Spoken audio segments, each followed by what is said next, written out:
Hi friends! കന്യഭാഗം എല്ലാവർക്കും ഇഷ്ടമായി എന്ന് വിചാരിക്കുന്നു. അപ്പോൾ നമുക്ക് അടുത്ത ഭാഗത്തിലേക്ക് പോയാലോ? കഴിഞ്ഞ പാട്ടിൻ്റെ അവസാനത്ത് തന്നെ ആ ചെറിയ കുട്ടിയുണ്ടെങ്കിലോ ആരാണ് യഥാർത്ഥ സീമു എന്നറിയാതെ നിൽക്കുന്നതെന്ന് കാണിച്ചുകൊണ്ടിരിക്കുന്നത്. അവൾ ഇങ്ങനെ സീമുവിനെ കുറിച്ച് ആലോചിക്കാൻ തുടങ്ങും.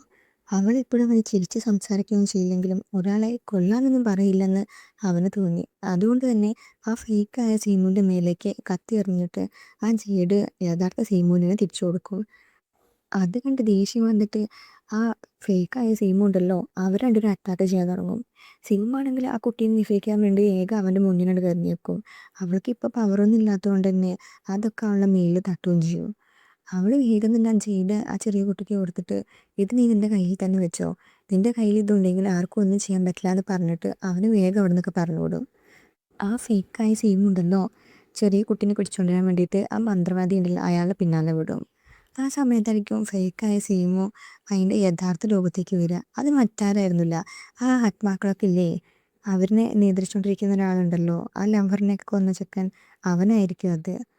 അവൻ്റെ ലവറിനെ കൊന്നുള്ള പ്രതികാരം ചെയ്യാൻ വേണ്ടി വന്നതായിരിക്കും അവൻ. പക്ഷേ രസം എന്താണെന്ന് വെച്ചാൽ അവൻ തന്നെയല്ലേ ആ ലവറിനെ കൊന്നത്. അങ്ങനെ ആ നേരിട്ട് തന്നെ സീമുവിനെ അറ്റാക്ക് ചെയ്യാൻ തുടങ്ങും. ആ സമയത്തായിരിക്കും ആകാശത്ത് ഇങ്ങനെ കുറേ കാക്കകളൊക്കെ പറക്കുക. അതിങ്ങനെ കാണുമ്പോൾ ദുവാൻഷുവിന് മനസ്സിലാവും സീമുവിന് എന്തോ അപകടമൊക്കെ പറ്റിയെന്ന്. അവനിങ്ങനെ പോണ സമയത്തായിരിക്കും അവന് എല്ലാ സെൻസും അറിയാൻ തുടങ്ങും. അപ്പം തന്നെ അവന് മനസ്സിലായിട്ടുണ്ടാവും സീമുവിന് ആ ശക്തിയൊക്കെ തിരിച്ച് കിട്ടിയെന്ന്. ഇതേ സമയം സീമുവിനെ അറ്റാക്ക് ചെയ്തിട്ട് അവളുടെ കഥ തീർന്നു എന്ന് വിചാരിക്കുന്ന സമയത്തായിരിക്കും അവളുടെ പവറൊക്കെ തിരിച്ചു വരിക. അതുകൊണ്ട് തന്നെ നിനക്ക് എങ്ങനെയാ ഈ മന്ത്രം ചെയ്യാനുള്ളത്, ആരെ പറഞ്ഞു തന്നെന്നൊക്കെ ചോദിക്കുമ്പോൾ അത് ഞാൻ പറയില്ല എന്ന് പറഞ്ഞിട്ട് വേഗം അവിടുന്ന് ആ സ്ഥലത്ത് പോയിട്ടുണ്ടാവും. ആ സമയത്ത് തന്നെ ഇരിക്കാൻ മന്ത്രവാദി ഇങ്ങനെ ചെറിയ കുട്ടീനെ കൊല്ലാൻ വേണ്ടി നോക്കുക. അപ്പോഴേക്കും ഒരു ദുവാൻഷ് വന്നിട്ട് അവനെ രക്ഷിക്കും. അങ്ങനെ അവരെല്ലാവരും കൂടി ദുവാൻഷുവിൻ്റെ സ്ഥലത്ത് എത്തിയിട്ടുണ്ടാവും. ദുവാൻഷു ആണെങ്കിൽ ഇങ്ങനെ സീമുവിൻ്റെ അടുത്ത് തന്നെ ഇരിക്കും. അത് കണ്ടിട്ട് ആ അസിസ്റ്റൻ്റ് പെണ്ണ് ഇങ്ങനെ വിഷമത്തോടെ പുറത്തേക്ക് വരും. ആ സമയത്തായിരിക്കും ആ മറ്റ് 2 സേനാധിപന്മാരും കൂടി അങ്ങോട്ട് വരിക. അവരെ കണ്ടതും ആ അസിസ്റ്റൻ്റ് പെണ്ണ് വന്നിട്ട് സീമു ആത്മാവാണെന്നൊക്കെ അവളിങ്ങനെ അവരോട് പറയും. ഈ ആത്മാവാണോ എന്ന് ചോദിക്കുമ്പോൾ അതിനിപ്പോൾ എന്താ, അവൾ ആത്മാവാണെങ്കിലും നമ്മളെ സഹായിച്ചിട്ടൊക്കെ ഉണ്ടല്ലോ എന്ന് അവളും പറയും.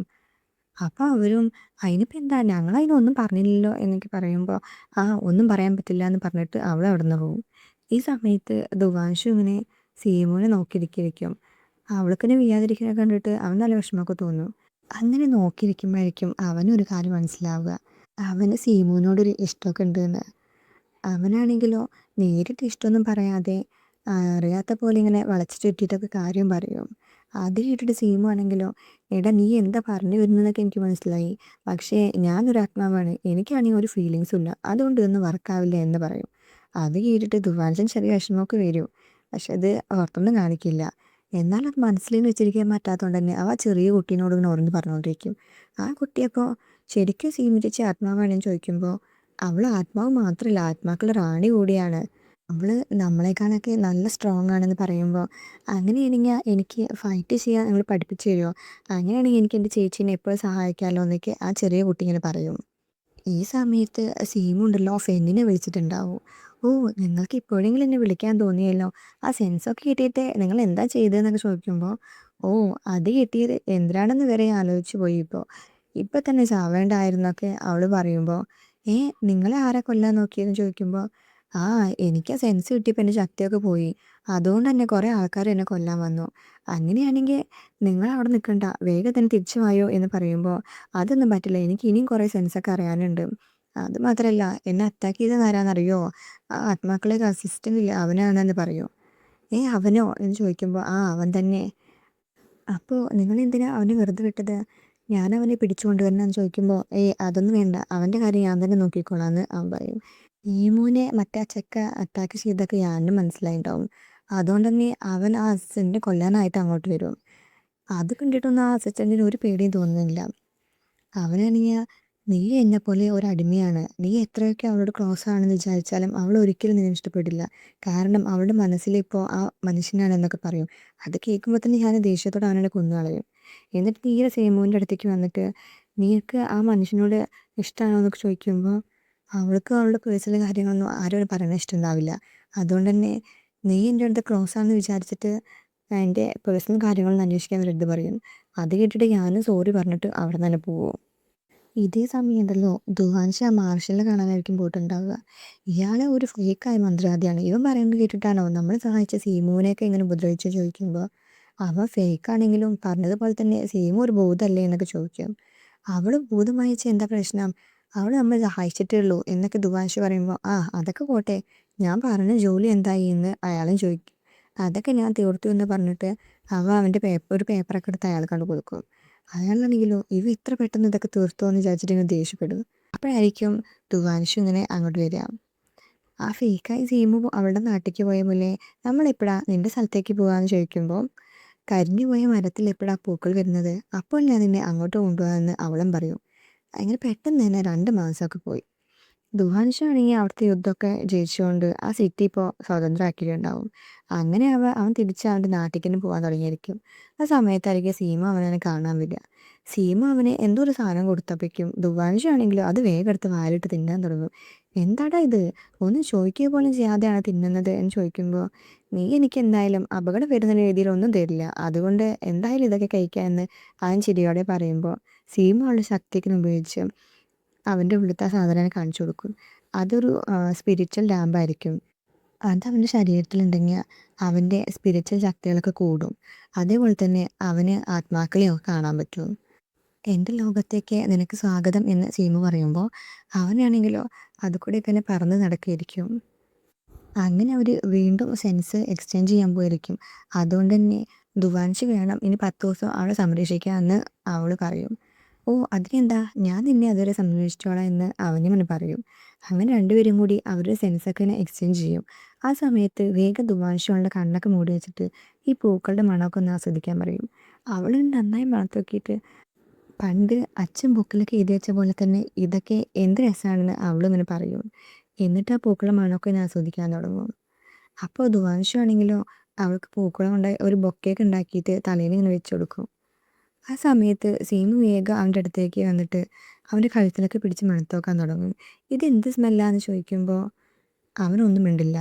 അവൾ പിന്നെ ഇതെന്താ സ്മെല്ല് ചോദിക്കുമ്പോൾ ഇത് എൻ്റെ അനിയത്തി എനിക്ക് ഉണ്ടാക്കി തന്ന പെർഫ്യൂമിൻ്റെ സ്മെല്ലാണ് എന്ന് അവൻ പറയും.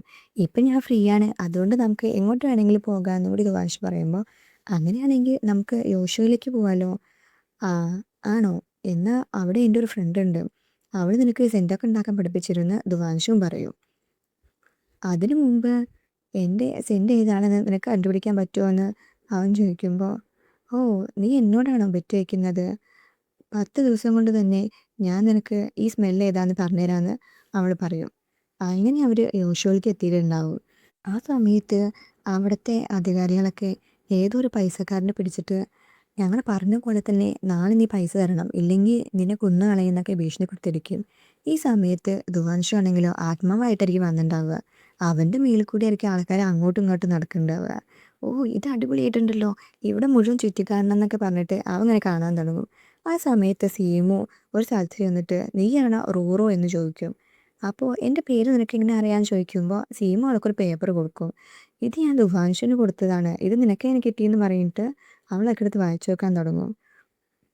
നീ എനിക്ക് സെൻറ്റൊക്കെ ഉണ്ടാക്കി തരാൻ പഠിപ്പിച്ചു തരണമെന്ന് സീമു അറിയുമ്പോൾ അവളാകെ ചെയ്തു കൊടുക്കാൻ തുടങ്ങും. ആ സമയത്തായിരിക്കും അവൻ്റെ അടുത്തേക്കുണ്ടല്ലോ 2 ആത്മാക്കൾ ഇങ്ങനെ ഓടി വരിക. ഇത് ഒരു ആത്മാവ് അവിടുത്തെ ആളിനെ കൊല്ലാൻ നോക്കുന്ന സമയത്ത് ദുവാൻഷു അവൻ്റെ വാളെടുത്തിട്ട് അതിനോട് കൊന്നു കളയും. ആ സമയത്ത് മറ്റേ ആത്മാവ് പെണ്ണുണ്ടല്ലോ അവൻ്റെ അടുത്തേക്ക് വരും. നീ ആരാടാ ഒരു ആത്മാവിനെ ഇങ്ങനെ നടുറോട്ടിൽ വെച്ച് കൊല്ലാനൊക്കെ ധൈര്യമുള്ളത് എന്ന് ചോദിക്കുമ്പോൾ ഞാൻ ഇപ്പം മരിച്ചിട്ടേ ഉള്ളൂ, പുതുതായി വന്നതാണെന്നൊക്കെ പറയും. ഓ അതാണ്, നിന്നെ കണ്ടാൽ ചെറിയ പയ്യനെ പോലെ ഉണ്ട്, ഞാൻ നിന്നേക്കാൾ 600 വയസ്സ് മൂത്തതാണ്, അതുകൊണ്ട് നീ എന്നെ ചേച്ചിന്നൊക്കെ വിളിക്കണം എന്ന് പറയുമ്പോൾ ആ അതിനെന്താ, ഞാൻ ചേച്ചിന്ന് വിളിക്കാമല്ലോ എന്ന് അവനും പറയും. നിനക്ക് ഞാൻ ഇവിടുത്തെ കാര്യങ്ങളൊക്കെ പറഞ്ഞുതരാമെന്ന് പറഞ്ഞിട്ട് അവളിങ്ങനെ മാർക്കറ്റൊക്കെ ചുറ്റിക്കാണിക്കാൻ കൊണ്ടുപോകും. ആ സമയത്ത് ആ പെണ്ണിങ്ങനെ ഇടയ്ക്കിടയ്ക്ക് ഓരോ സാധനങ്ങളൊക്കെ മോഷ്ടിക്കുന്നുണ്ട് കേട്ടോ. ദുബാൻഷാണെങ്കിലോ അതിനൊക്കെ പൈസ കൊടുത്തിട്ടാണ് പോണത്. ഈ സമയത്തുണ്ടല്ലോ സീമു ഇങ്ങനെ സെൻറ്റൊക്കെ ഉണ്ടാക്കാൻ കുറേയൊക്കെ പഠിച്ചിട്ടുണ്ടാവും. അപ്പം മറ്റേ പെണ്ണ് അവളോടൊരു സെൻറ്റ് ഉണ്ടാക്കാൻ പറയുമ്പോൾ സീമു ഇങ്ങനെ മണത്ത് നോക്കിയിട്ട് അതിന് വേണ്ട സാധനങ്ങളൊക്കെ എടുത്ത് വയ്ക്കും. ഓ നീ ഇത്ര പെട്ടെന്ന് ഇതൊക്കെ പഠിച്ചല്ലോ എന്ന് പറഞ്ഞിട്ട് മറ്റേ പെണ്ണ് അവളോട് ഇങ്ങനെ നല്ല പ്രശംസിക്കുകയൊക്കെ ചെയ്യും. ഈ സമയത്ത് ദുവാൻഷ പ്രയത്നോട് നീ ആത്മാക്കളുടെ റാണീനെ കണ്ടിട്ടുണ്ടോ ചോദിക്കുമ്പോൾ ഏയ് ഞാൻ പഴയ രാജാക്കന്മാരെ കണ്ടിട്ടുണ്ട്, പക്ഷേ ഇത് പുതിയ റാണീനെ ഇതുവരെ കണ്ടിട്ടില്ല എന്നൊക്കെ പറയും. ഞാൻ പക്ഷേ അവളെക്കുറിച്ച് കേട്ടിട്ടുണ്ട്, ഭയങ്കര ദുഷ്ടിയും ക്രൂരയെന്നൊക്കെ പറയണത്. ചുവന്ന കണ്ണും നീണ്ട പല്ലൊക്കെ ആയിട്ട് കാണാൻ തന്നെ ഒരു രസം ഉണ്ടാവില്ല എന്നൊക്കെ പറയുമ്പോൾ ഇതൊക്കെ കേട്ടിട്ട് ധ്രുവാൻഷനാണെങ്കിൽ നല്ല ചിരി വരുന്നുണ്ടാവും. അവരങ്ങനെ സംസാരിച്ചുകൊണ്ടിരിക്കുന്ന സമയത്തായിരിക്കും ആ പ്രേതമായിട്ടുള്ള പെണ്ണുണ്ടല്ലോ ധ്രുവാൻഷൻ്റെ വാളെടുക്കാൻ നോക്കുക. അപ്പം തന്നെ അവളുടെ കൈ പൊള്ളിയിട്ട് പോവും. ഓ ഞാൻ ഈ കാര്യം പറയാൻ മറന്നു. ഈ വാള് എന്നെയാണ് മാസ്റ്ററായി ചൂസ് ചെയ്തത്. അതുകൊണ്ട് മറ്റാർക്കും ഇത് തൊടാൻ പറ്റില്ല എന്ന് പറയും. ആ സമയത്തായിരിക്കും സീമു അങ്ങോട്ട് വരിക. ഇത് കാണിച്ചുകൊണ്ടാണ് ഈ പാട്ട് തീരുന്നത്. അപ്പോൾ അടുത്ത പാട്ടിനായി എല്ലാവരും വെയിറ്റ് ചെയ്യണേ. സ്റ്റോറി ഇഷ്ടമാകുന്നുണ്ടെങ്കിൽ ലൈക്ക് ചെയ്യാനും കമൻറ്റ് ചെയ്യാനും മറക്കല്ലേ. അതുകൂടാതെ സബ്സ്ക്രൈബ് കൂടി ചെയ്യണേ.